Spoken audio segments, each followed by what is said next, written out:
예, 수요일 묵상의 시간입니다.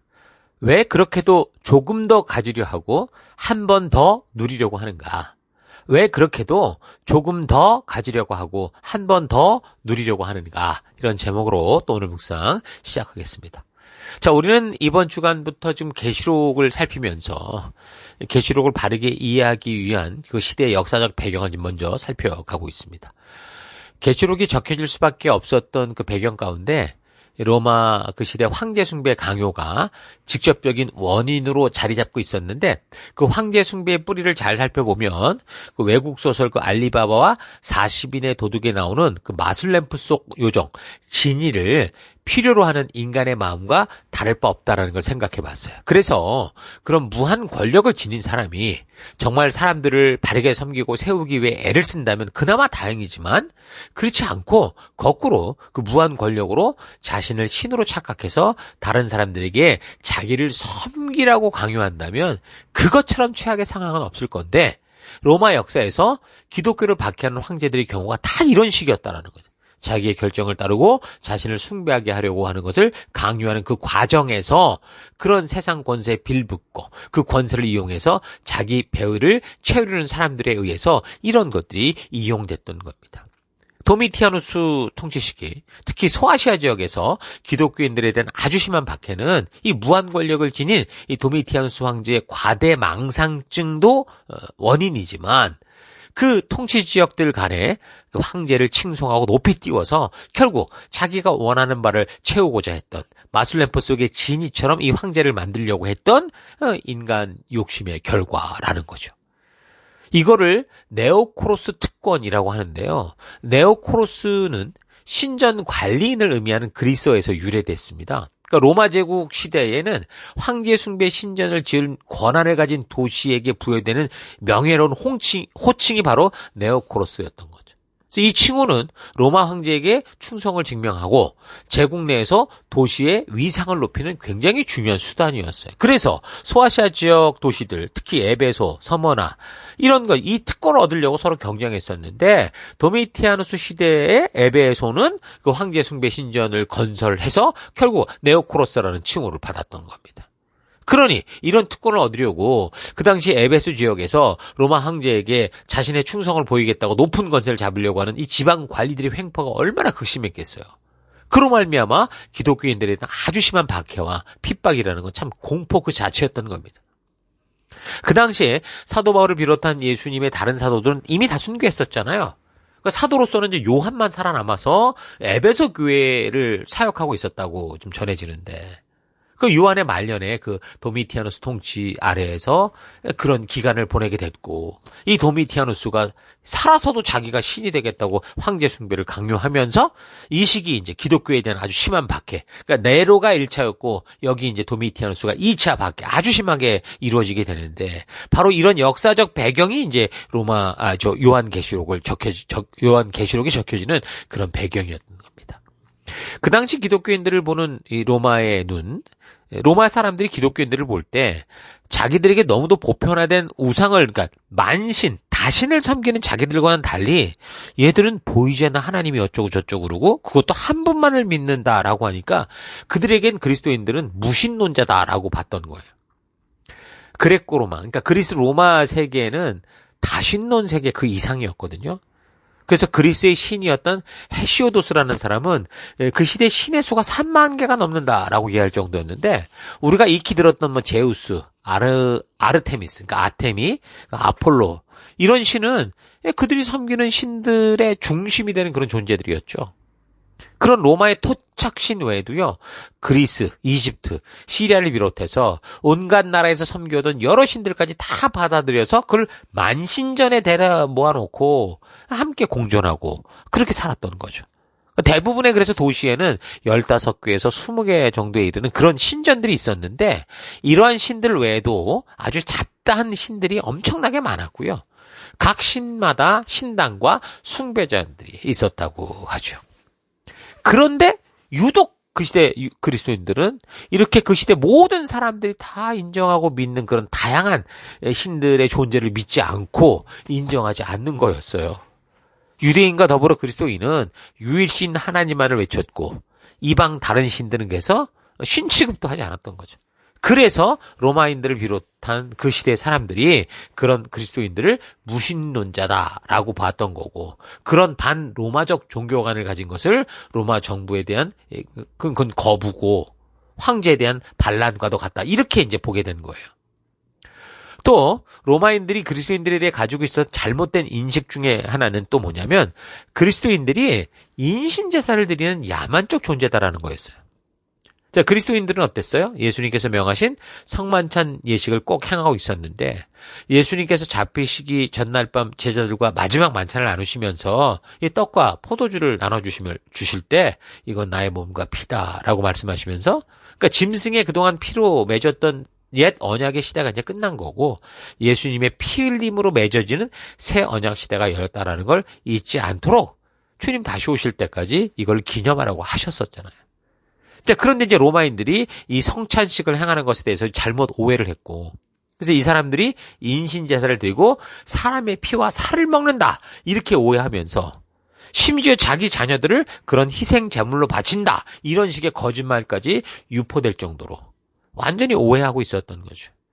그리고 서로를 지금 같이 형제다 자매다 그렇게 부르게 되니까 그게 이제 근친상간이었다라고 이제 그렇게 이제 그런 인식이 더해져서 사회적 고립을 심화시켰던 겁니다. 이게 박해의 명분이 됐던 거죠. 그래서 뭐 그 시대 뭐 기아나 전염병, 지진 같은 어떤 자연재해 현상이 나타나면 이게 다 기독교인들의 이런 태도 때문에 그거다, 이래가지고 이 로마의 모든 신이 노한 거다, 책임을 전부 기독교로 떠넘기는, 모든 사회적 책임을 거기다가 뒤집어 씌우는 그런 식이었던 거죠.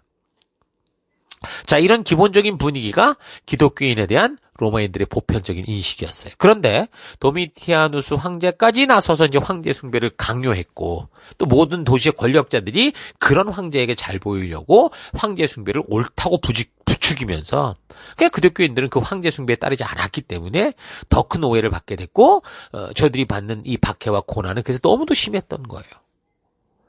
이전 네로 황제 때 아주 혹독한 박해를 경험했었잖아요.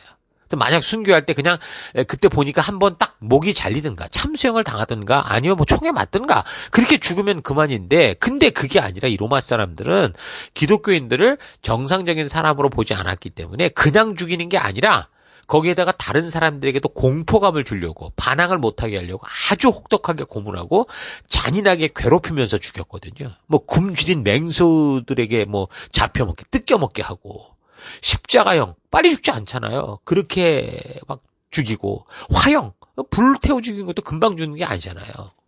그래서 아주 사람의 고통을 극대화하는 방법, 최악의 방법으로 아주 두렵게 해서 죽인 겁니다. 특히 도미티아누스 시대의 그 소아시아 지역, 그러니까 에베소 지역 같은 경우 이미 몇 번 언급한 것처럼 황제 숭배와 관련해서 지방 관리들이 더 나서서 지금 황제의 신당 짓는 공사 따내려고 과잉 충성에 혈안이 되어 있는 상태였기 때문에 기독교인들은 막 보인 대로 잡아다 죽이는 거예요. 강제 노역시키거나, 교회 리더들 같은 경우는 모범 사례로 삼아서 공포스럽게 고문하고 아주 죽이는 그런 일들이 비일비재했던 거죠. 그러니 에베소를 중심으로 한 소아시아 지역 각 교회의 교역자들은 가장 먼저 체포의 대상이 될 것이니까 가장 공포스러웠을 거고, 그 당시 교역자들만이 아니라 성도들, 믿는 사람들 누구라도 극도의 불안과 두려움에 휩쓸 수밖에 없었던 거죠. 자, 그래서 예수를 믿는 데 있어서 지금 이런 분위기가 된다면 교회를 다니고 있다고 해도 당연히 극도의 두려움 때문에 믿음을 이제 부정하는 사람들이 생길 수밖에 없었을 거예요. 네로 황제 박해 때도 그렇게 고통을 당할 때 예수님이 곧 오신다고 했으니 오실 거야라고 굳게 믿었는데 결과는 뭐예요? 오긴 뭘 와. 아니었잖아. 거짓말이야. 그러면서 교회를 떠나는 사람도 생겼고, 또 반면에 이번에는 꼭 오실 거야, 이런 아주 극단적으로 재림을 기다리는 그런 부류들도 있었던 거예요. 이렇게 그 시대 교회와 성도는 세상의 핍박과 박해로 인한 큰 두려움 속에 혼란에 휩싸이게 되거든요. 근데요, 이 역사를 우리가 이제 이미 지나와서 쭉 보잖아요. 역사를 보면 이 도미티아누스 황제의 박해는요, 마지막이 아니었어요. 그러니까 로마 정부에 총 10번의 그 박해가 있었는데 두 번째였을 뿐이었어요. 그 시간은 막 거의 200년 가까이 앞으로 8번이나 더 아주 혹독한 시기들이 오게 되거든요. 순서대로 좀 얘기를 하면 첫 번째 AD 64년에서 67년에 네로가 이제 박해니까 3년 반 정도였고, 두 번째는 그 AD 90년에서 96년 도미티아누스 통치 기간 동안 7년 동안 그랬죠. 그리고 3대 황제 세 번째 박해자는 트라이안이라는 사람이었는데 AD 98년에서 117년 한 20년 동안 그랬다는 거예요. 그리고 그 다음에 하드리안이라는 사람이었는데 그 117년에서 138년, 그러니까 거의 20년. 그럼 트라이안, 그러니까 도미티아누스, 트라이안, 하드리안, 이게 거의 다 계속 이어졌다고 봐도 돼요. 그럼 거의 5, 60년이 된 거거든요. 그리고 AD 161년에서 180년에는 마르쿠스 아울렐리우스라는 이 사람이 또 20년간 박해를 했었고요.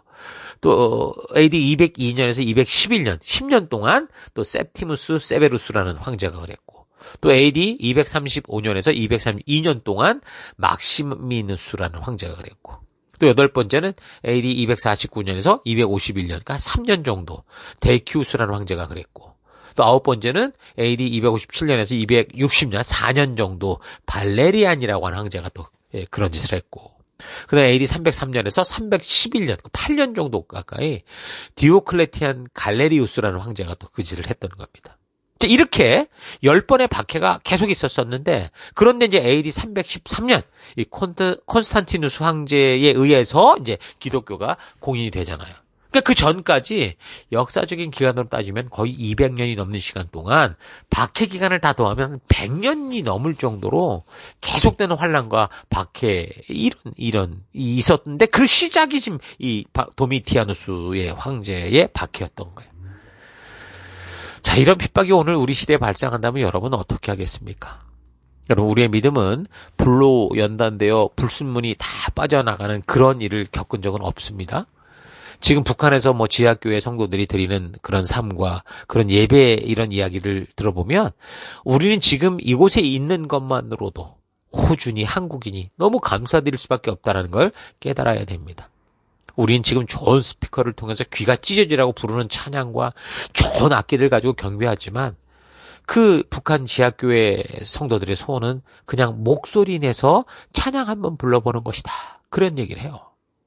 우리는 좋은 가죽으로 덮인 성경책 여러 권을 집구석 아무 곳에나 던져둬서 먼지가 수북하게 쌓여있지만, 저들은요, 손으로 필사한 성경 한쪽을 몰래 감추고 그걸 목숨보다 소중히 여기면서 너무도 감사하게 훔쳐보곤 한다는 거죠. 성경책을 안전하게 보기 위해서 뭐 산속에 들어가서 보기도 하고, 때로는 집의 지하 움막 속에서 몰래 봅니다. 만약에 그러다가 잡히기라도 하면요, 뭐 로마 시대를 방불케 하는 거 엄청난 고문 속에 고통당하다 죽어갑니다. 평생 강제 노동에 휘둘리고 하늘을 쳐다보지도 못하게 한다고 그러잖아요. 계속 고개를 땅에 쳐박고 살라고. 총알도 아깝다고 그래가지고 사람들을 생체 실험 대상자로 보내거나, 그러니까 너무도 끔찍한 일을 저지르고 있습니다. 근데 우리는 이렇게 자유로운 세계 속에서 이런 놀라운 은혜를 받고 살아가고 있습니다. 여러분, 계시록은 그 시대에 바로 이런 극악의 상황을 맞이하게 됐던 도미티아누스 황제의 박해 속에 있는 성도들에게 전해지는 하나님의 위로와 언약의 말씀인 겁니다. 그래서 사람 취급도 받지 못하고 오직 믿음 때문에 끔찍한 고통을 겪어야만 했던 성도들에게 전해지는 하나님의 이 말씀, 이 계시록의 말씀을 우리가 잘 살피면서 우리가 사는 이 시대에 우리는 지금 어떤 삶을 살아가야 될지 좀 바르게 분별하는 우리가 될 수 있기를 바랍니다. 자, 오늘 하루 나의 믿음은 정말 종말의 때를 알고 내가 어디를 향해 가는지 알고 나아가고 있는지, 아니면 편리하고 편안한 세상 속에서 어느 순간 이 세속에 물들고 이렇게 사는 게 좋아지고 있지는 않은지 좀 되돌아봅시다. 오늘날 우리가 살아가는 이 시대는 이 세상의 역사 속에서 기독교가 이렇게도 평안하고 안전하게 살아본 적이 없을 정도의 평화의 시기를 살고 있습니다. 수많은 박해와 핍박 속에서 우리의 선배 교회와 성도들이 목숨 걸고 믿음을 지키며 한 길을 걸어왔기에 우리가 지금과 같은 평화의 시기를 살고 있죠. 근데 이런 시기임에도 불구하고 뭐 북한과 남한 불과 이 38선을 두고 10km의 거리를 두고 한 8km, 10km 거리를 두고 남북 어디에서 태어났느냐에 따라서 현재도 그 믿음 때문에 지옥을 경험하는 이들도 존재한다라는 거 기억해야 됩니다. 편리한 삶의 함정은 점점 더 편리를 추구하며 자기의 욕심과 만족을 따라 살려 하는 겁니다. 우리는 늘 하나님께 기도하며 지금보다 나은 삶을 원하는데 그 나은 삶을 보장받고 사는 이들 대부분 보면 하나님의 축복으로 나아진 삶으로 인해서 삶 속에서 주님의 뜻을 더 성취해가느냐 하면 그렇지 않다는 거예요. 오히려 너무도 불안했고 불안정했던 그런 시대에 그때에 부족하고 연약해서 아무것도 없었지만 그래도 바르게 말씀대로 서고자 할 때 가진 것 없어서 과부의 두레돈과 같은 것을 드리는 그런 그 최악의 시기가 훨씬 더 가만히 되돌아보면 하나님과 가까웠고 하나님께 감사했고 진정한 예배자의 삶을 살았고 하나님의 뜻을 걷고자 하는 그런 시대였던 거죠. 나는 왜 그렇게도 편안해지고자 하려고 합니까? 여러분 왜 그렇습니까? 나는 왜 그렇게도 조금 더 가지려고 하고 한 번 더 누려보려고 하고 있습니까? 여러분 각자의 중심을 차분히 분별해 봅시다. 그리고 현재 있는 곳에 우리가 족한 줄 알고 감사하면서 날마다 부지런히 하나님의 뜻을 따라 살아내는 우리가 되기를 원합니다. 우리가 정한 우리의 그릇에 넘치게 줄 하나님의 그 은혜를 다른 그릇에 채우고 또 다른 채워가는 그런 욕심쟁이가 아니라 흘려내는 낮은 곳으로 흘러가게 하는 우리가 되기를 바랍니다. 편안한 삶이 건강한 믿음의 삶을 보장하지 않고 오히려 자기의 만족의 함정에 빠지게 한다는 거 잊지 마십시오. 그러므로 오늘 하루도 우리 서로 각자가 보내받은 삶의 터에서 만나는 지금의 상황과 환경을 핑계 삼지 말고 바로 하나님의 뜻대로 순종하며 우리를 부르신 그 길을 따라 힘차게 걸어가는 여러분과 제가 되기를 바랍니다. 여러분의 삶의 현장 곳곳에서 그렇게 순종하며 헌신하는 하나님의 백성답게 살아가기를 주의 이름으로 축원합니다. 오늘 하루도 힘내십시오. 잠시 기도하겠습니다.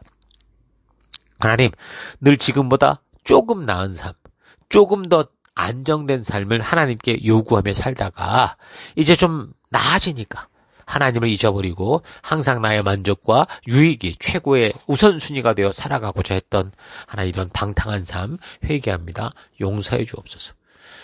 주님은 내게 너무도 소중한 생명을 주셨는데 나는 주님께 항상 먹다 남고 쓰다 남은 것만 드리는 그런 인생을 살아왔습니다. 하나님 용서해 주옵소서. 회개합니다. 이 평화의 시기에 부지런히 주님의 뜻을 열방에 알게 하여 무엇보다 우리의 다음 세대들에게 부지런히 이 주님의 뜻을 따라 살아가는 이 귀한 가치를 전하는 내가 되기를 원합니다. 그래서 하나님 오늘도 내가 왜 자꾸 조금 더 한 번 더 누리려고 하는 걸 되돌아보면서 이 거짓된 모든 것들을 내려놓고 오직 주만 따라가는 거룩한 길 걸을 것을 결단하고 감사드리며 예수님 이름으로 기도했습니다. 아멘.